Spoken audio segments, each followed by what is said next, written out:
UCLA heads to Philadelphia for the first rounds of the NCAA tournament. An NBC hack tries to hype a Rams trade that also didn't happen.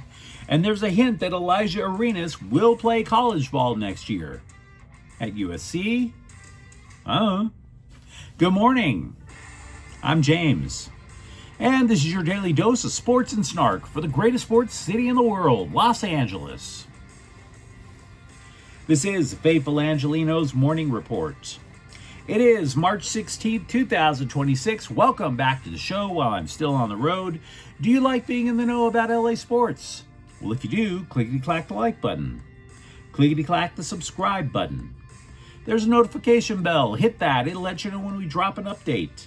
Sharing is caring. Let people know we exist. By all means, comment. Now, before we go through the news and notes, quick look at the scoreboard. Angel City FC 4, Chicago 0. I take it all back. They are so amazing. Actually, I'm kidding. You got to do more than one win, ladies. Meanwhile, as for today, the Lakers are at Houston at 6:30. San Antonio's at the Clippers at 7. The Kings are at the New York Rangers at 4. A couple of days ago, the Kings were the 8th seed in the Western Conference. Since then, they have slipped out of playoff contention. Time to get back to work, lads. So with that out of the way, let's get to the news. UCLA will face Central Florida Friday in the first round of the NCAA tournament. And while I think the Bruins should be favored, this is not the type of matchup that they should want, because the Knights are perfectly happy to make this a shootout. And in my opinion, anything goes in a scenario like that. Anything can go. Because UCLA is typically a hard scrabble defensive team. That's not true this year. I mean, not that that's totally horrendous news. If you counted the last 20 games, UCLA actually had the third best offense in the nation. Now, from what I could see, it was largely accomplished by shifting Tyler Bilodeau to center, then having Xavier Booker go to power forward. And what happens is you're letting Donovan Dent and Bilodeau kind of create an inside-out game to space the floor. But it does come with a bit of a cost. They're 13th in the Big Ten in rebounding. That doesn't speak well. They don't force turnovers. Now, they still try to force you outside to shoot low percentage threes. Here's the issue, though. The Knights are happy to oblige. They sink 36% of their three-point attempts. And if they get on a roll, that's how they beat Kansas. It's how they beat Texas Tech. It's how they beat BYU. Now, UCF has a few issues of its own. They don't play defense at all. At least UCLA tries to play defense. Now, you can easily see a situation where Bilodeau and Dent both go nuts, and yet it still feels like they're spinning their wheels, right? Because for every 3 baskets that UCLA makes, UCF, on the other hand, they just hit a 3, they get another hoop, and for all that effort, you've gained 1 point. Now, if it were me coaching UCLA, and let's be real, we can all thank God it isn't, I'd focus on stopping the ball before point guard Famous Folks either creates a shot, finds an open 3, or sees Riley Kugel cutting to the basket. But who do you stick on Folks? Dent's right calf? That's an ish. Meanwhile, Sky Clark doesn't play consistent defense. So the upshot is this. When we started talking about UCLA having its ticket punched to the tournament, we were also saying the idea was this team could either go on a run, get to the Elite Eight, or straight up get bounced in the first round. UCF is that type of team that can bounce you in the first round. They're not going to make a run. They're too inconsistent for that.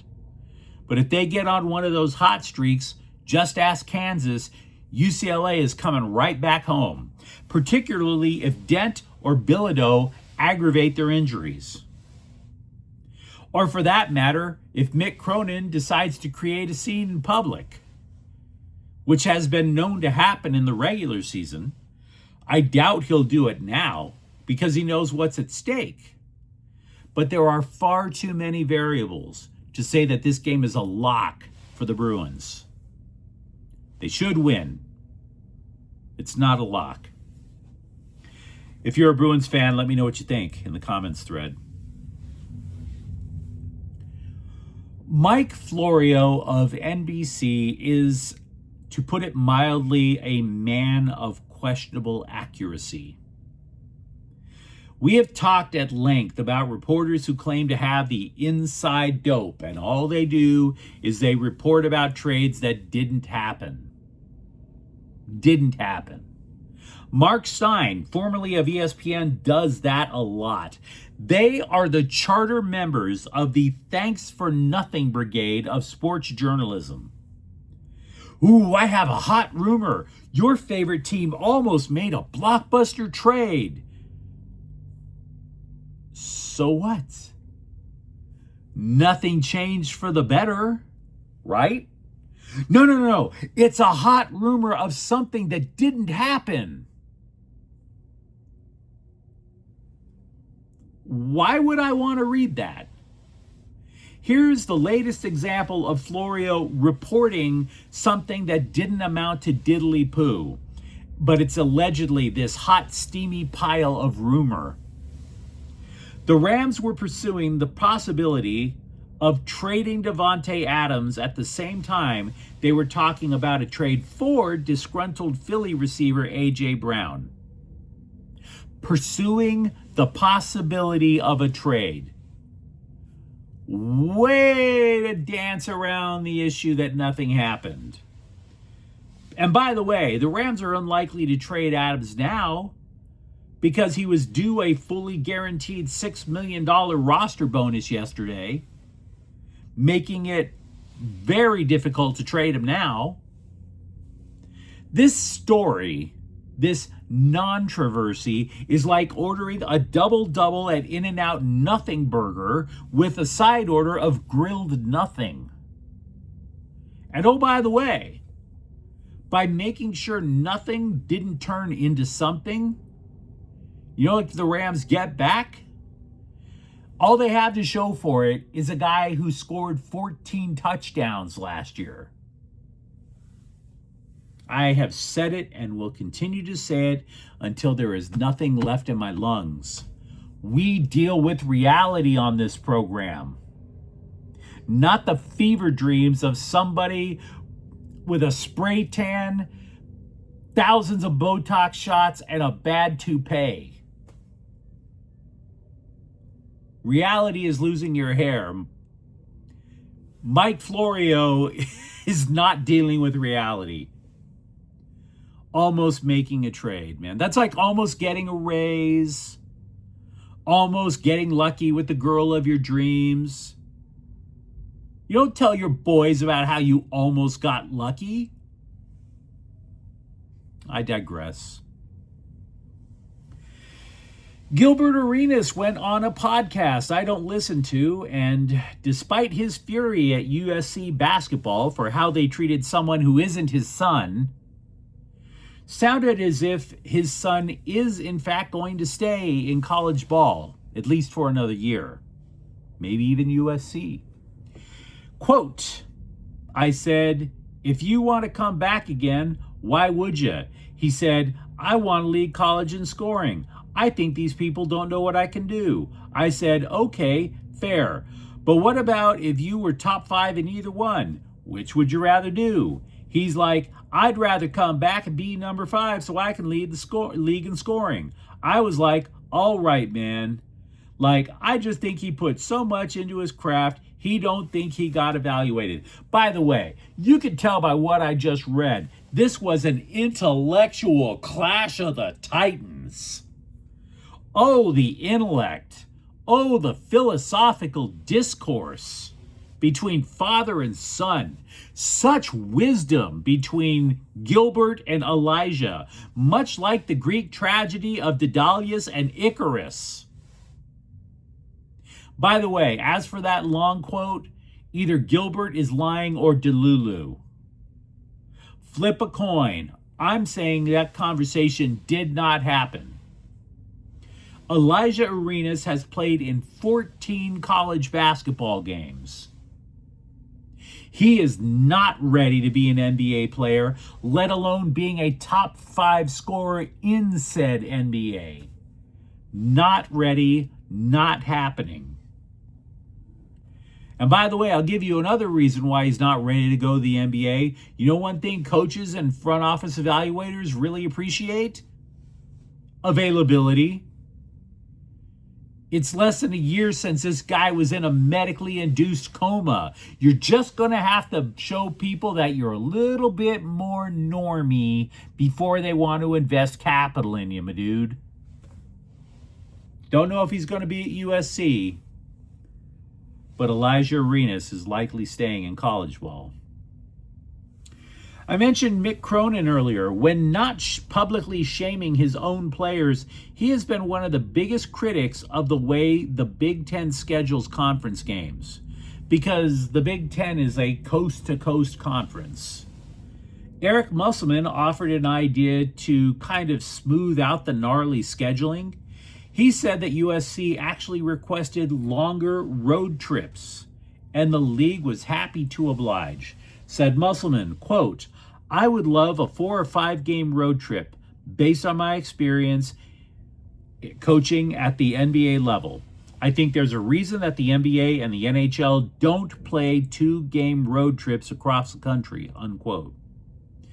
For his part, Cronin said he is not sold on the idea, quote, "but he's been in the NBA, so I'm going to talk to him about it when the season's over," unquote. I've been reading a book on soccer tactics, Inventing the Pyramid, it's called. Inverting the Pyramid.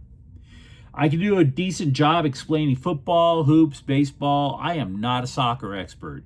But the reason I bring this up is because LAFC manager Mark Dos Santos did something that is the equivalent of dropping Mookie Betts in the Dodger batting order.